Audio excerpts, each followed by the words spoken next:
There were 15 of them.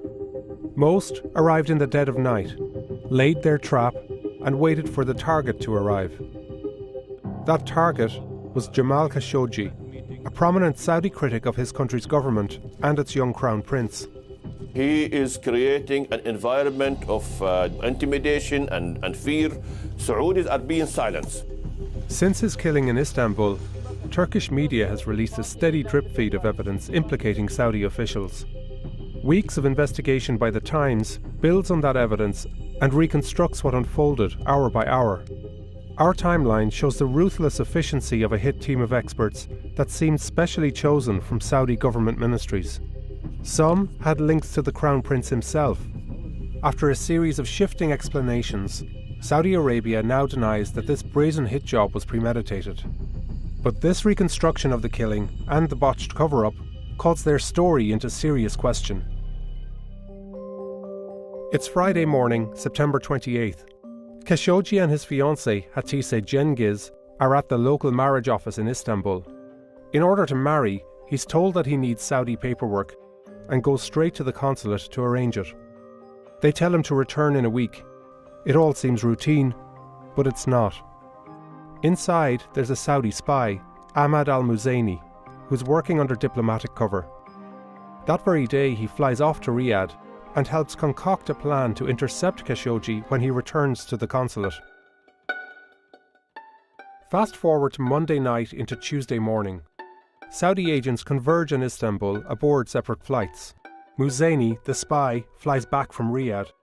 A commercial flight carries a three-man team that we believe flew from Cairo. Two of the men are security officers, and they've previously travelled with the Crown Prince. A private jet flying from Riyadh lands around 3:30 a.m. That plane is often used by the Saudi government. And it's carrying 9 Saudi officials, some who play key roles in Khashoggi's death. We'll get to Team 3 later on, and for now, focus on these men from Team 2. This is Salah al-Tubeji, a high-ranking forensics and autopsy expert in the Saudi Interior Ministry.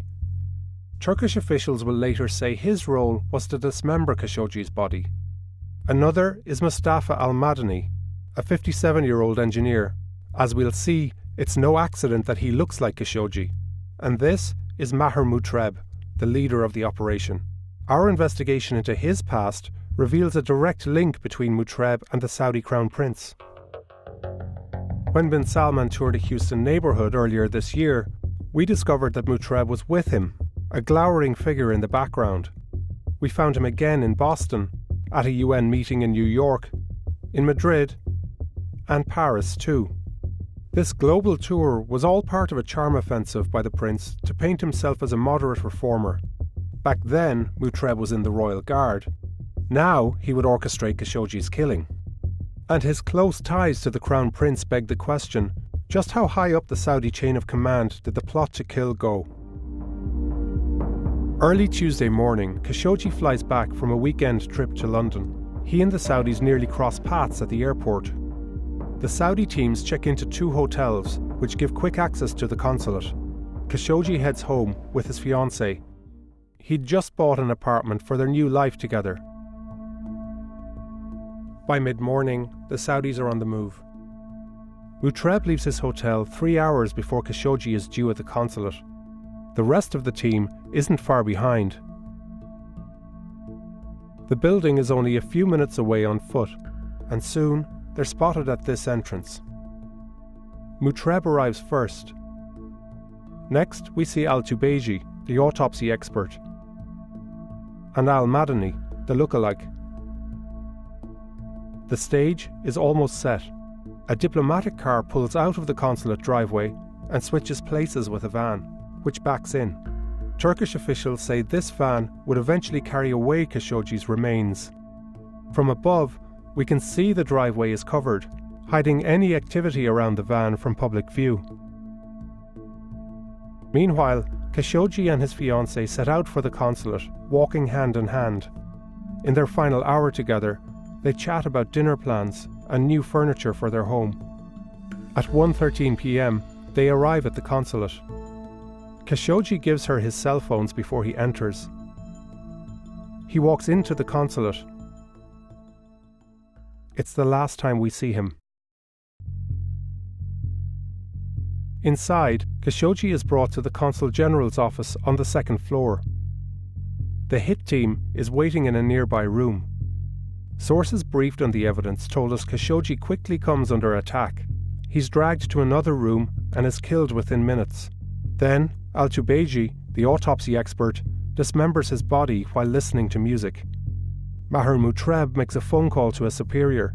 He says, "Tell your boss," and the deed was done. Outside, the van reportedly carrying Khashoggi's body pulls out of the side entrance and drives away.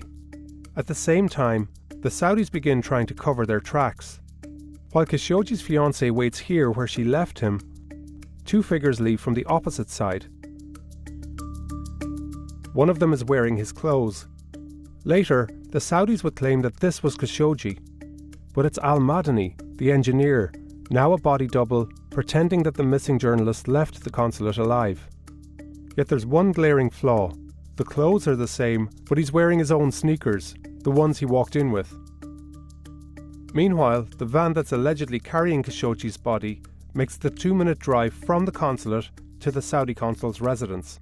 There's several minutes of deliberations, but the van eventually pulls into the building's driveway. Again, it's hidden from public view. It's now 3 hours since Khashoggi was last seen.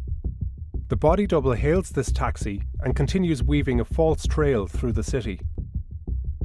He heads to a popular tourist area and then changes back into his own clothes.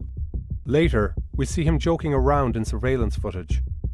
Over at the airport, more Saudi officials arrive on another flight from Riyadh. They spend just 5 hours in Istanbul, but we're not sure where they go. Now we pick up Maher Mutreb again, exiting from the consul's house. It's time for them to go. Mutreb and others check out of their hotel and move through airport security. Al-Muzaini, the spy, heads to the airport too. But as they're leaving Istanbul, Khashoggi's fiancée is still outside the consulate, pacing in circles. She'll soon raise the alarm that Khashoggi is missing, and she'll wait for him until midnight. The alarm spreads around the world.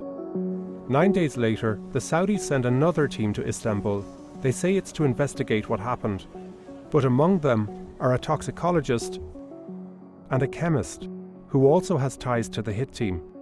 He and Tubeji attended a forensics graduation days before Khashoggi was killed. Turkish officials later say that this team's mission was not to investigate, but to cover up the killing. Now the Saudi story has changed, and prosecutors are seeking the death penalty for several suspects in Khashoggi's killing. But that doesn't include Crown Prince Mohammed bin Salman, who many Western government officials are convinced authorized the killing. Khashoggi's remains still haven't been found.